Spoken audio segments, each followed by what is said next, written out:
Pegasus के software के संबंध में विगत 2 दिनों से विपक्षी दलों के द्वारा देश के अंदर जिस प्रकार का वातावरण बनाने का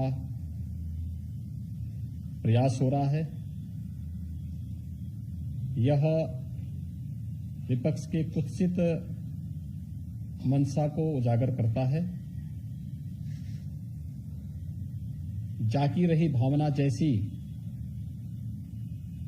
प्रभु मूरति देखी तिन तैसी। कांग्रेस सरकार अपने समय में जिस प्रकार की हरकतें करती रही हैं, आज विपक्ष में रहकर के भी अपने उन्हीं मंसूबों के अनुरूप आगे बढ़ रही है।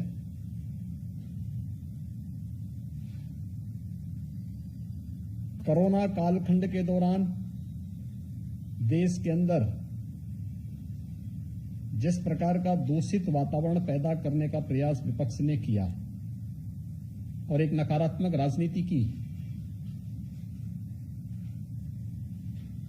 लोगों को संबल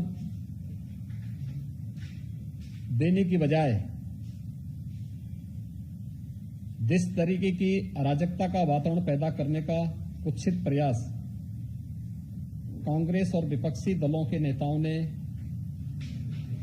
सेकेंड वेव के दौरान किया था, दुर्भाग्य से जब एक साहसिक निर्णय देश के संसद सत्र को लेकर के किया जाता है और संसद सत्र प्रारंभ होने के ठीक एक दिन पहले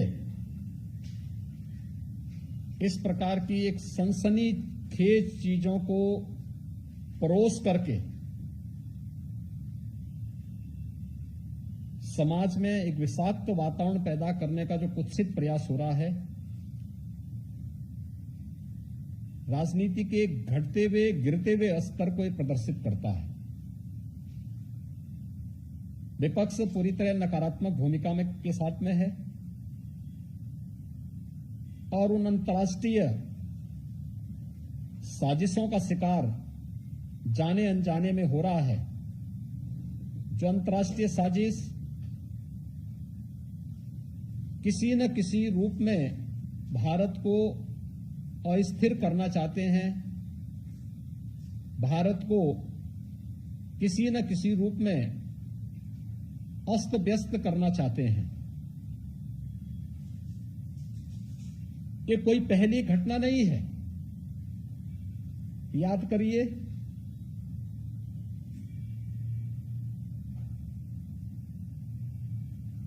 जो अभी कुछ वर्ष पहले 2020 में प्रारंभ में अमेरिका के राष्ट्रपति की भारत विजिट के दौरान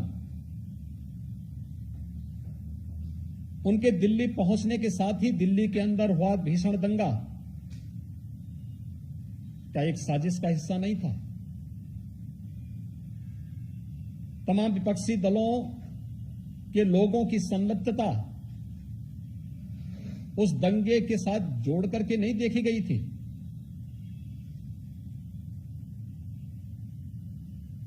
कोरोना कालखंड के दौरान देश के कोविड प्रबंधन को WHO और दुनिया के देश सराह रहे थे,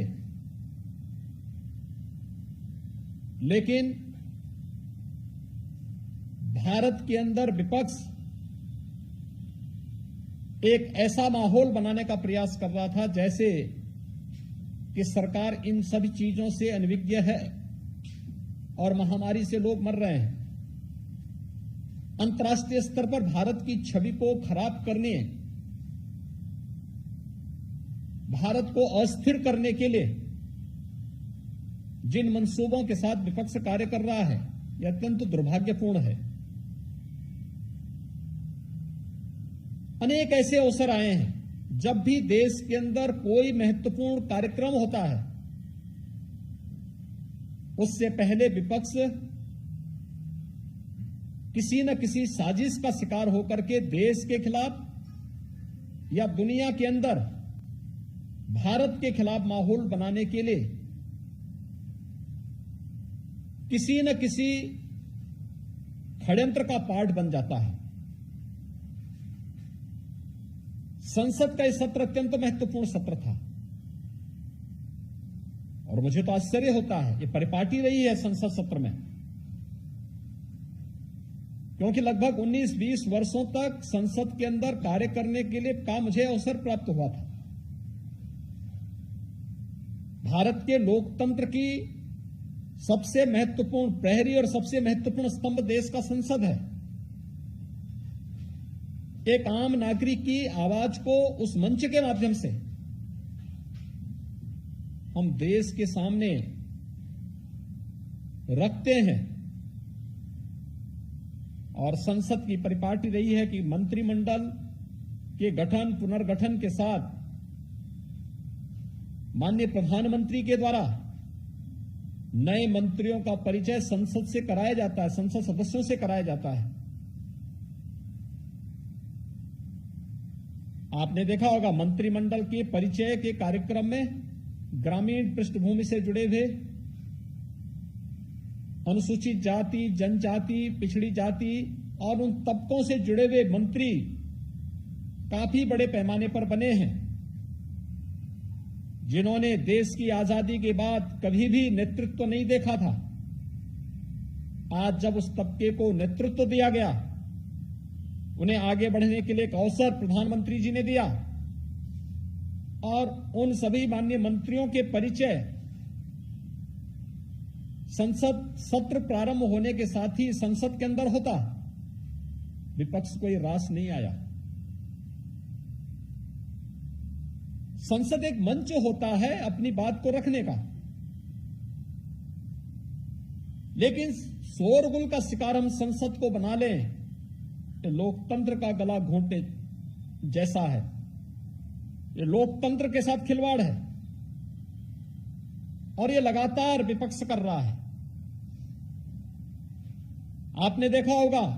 किसान आंदोलन के नाम पर किस तरीके से देश के खिलाफ साजिशें रची जाती हैं, कैसे किसान को समुदाय में मत और मजहब के साथ जोड़ करके देख करके उनके माध्यम से भड़काऊ और देश विरोधी कृत्यों को आगे बढ़ाने की छूट दी जाती है। विपक्ष उनके साथ खड़ा होता हुआ दिखाई देता है। ये नकारात्मक राजनीति से न देश का कल्याण होने वाला है और न विपक्ष का ही और न जनता जनार्दन का ही। इस प्रकार की नकारात्मक राजनीति देश के अंदर वातावरण को विषाक्त जरूर करेगी, भारत की छवि को अंतर्राष्ट्रीय स्तर पर खराब भी जरूर करेगी।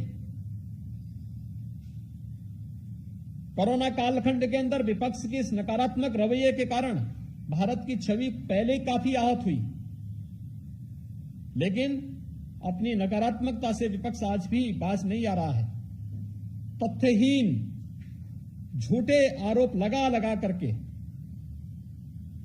देश के यशस्वी नेतृत्व को बदनाम करना, भारत की छवि को, अपने देश की छवि को लगातार निरंतर धूमिल करना, ये विपक्ष के एजेंडे का हिस्सा बन चुका है। उनकी कुत्सित मंशाएं कभी पूरी नहीं होंगी।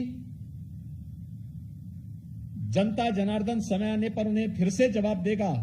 वैसे ही जवाब देगा जैसे 2019 के लोकसभा चुनाव के ठीक पहले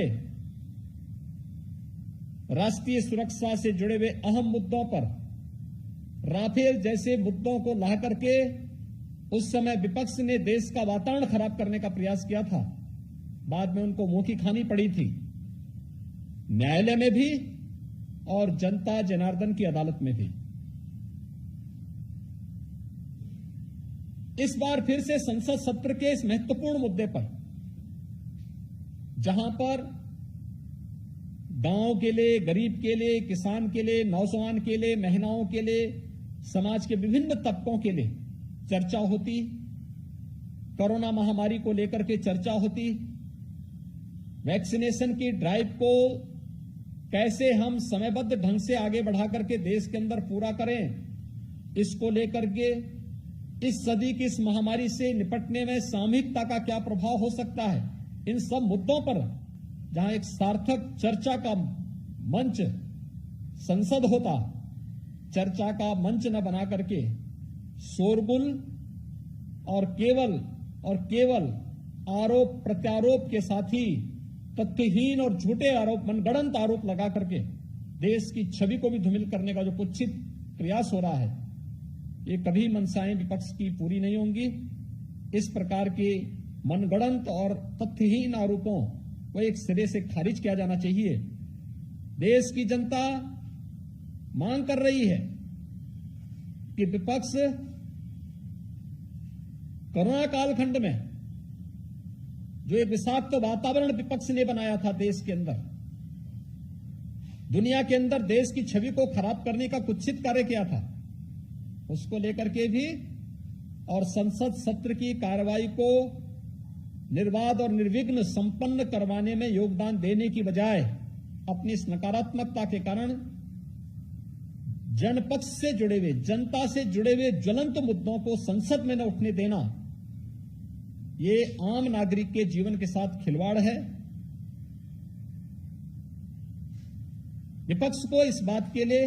जनता जनार्दन से और देश से माफी मांगनी चाहिए। अंतर्राष्ट्रीय स्तर पर साजिश है, देखिए, ये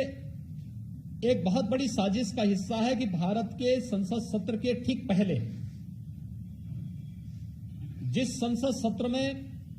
किसानों के मुद्दे को लेकर के, कोविड के मुद्दे को लेकर के और देश से जुड़ी हुई अन्य महत्वपूर्ण मुद्दों को लेकर के सार्थक चर्चा होती, तमाम ऐसे बिल्स थे जिन पर आगे चर्चा बढ़ा करके देश के हितों के लिए, 130 करोड़ लोगों के हितों के लिए कार्य होता, उस पर कार्य संसद में होने देने की बजाय विपक्ष जिस नकारात्मक भूमिका के साथ आया है, ये अत्यंत दुखद है, दुर्भाग्यपूर्ण है।